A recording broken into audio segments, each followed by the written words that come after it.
পাহাড়ি আঁকাবাঁকা পথ বেয়ে আমাদের বাহন এসে পৌঁছালো কিউখোলা ওয়াটারফলসের সামনে। ডিসেম্বর মাস জন্য জল একটু কম, কিন্তু বর্ষার সময় আসলে এখানে কিন্তু প্রচুর জল পাওয়া যায়। সুন্দর প্রকৃতি উপভোগ করতে করতে আমরা এরপরে পৌঁছে গেলাম পাদামচেন ফরেস্ট চেকপোস্টে। পারমিটের জন্য এখানে মাথাপিছু 100 টাকা করে সবাইকে দিতে হয়েছিল।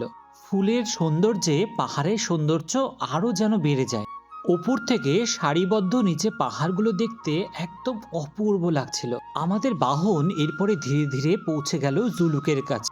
কিন্তু জুলুকে এসে এইরকম দৃশ্য দেখতে পারবো আমি একদম কল্পনাও করতে পারি। 2021 সালের ডিসেম্বর মাসে যখন আমরা জুলুকে বেড়াতে এসেছিলাম তখন এত স্নোফলস পেয়েছিলাম বলে বোঝানো যাবে না। অথচ এবছর ডিসেম্বর মাসে কোনো বরফের চিহ্ন মাত্র নেই। গ্লোবাল ওয়ার্মিং এর আগ্রাসী মনোভাব থেকে কিন্তু পাহাড়ও মুক্তি পায়নি। আমাদের বাহন ধীরে ধীরে পাহাড়ের আরো উপরে উঠে যাচ্ছে, আর এই মুহূর্তে আমার একটা গানের কথাই মনে হচ্ছে, আজ মে উপর আসমান নিচে।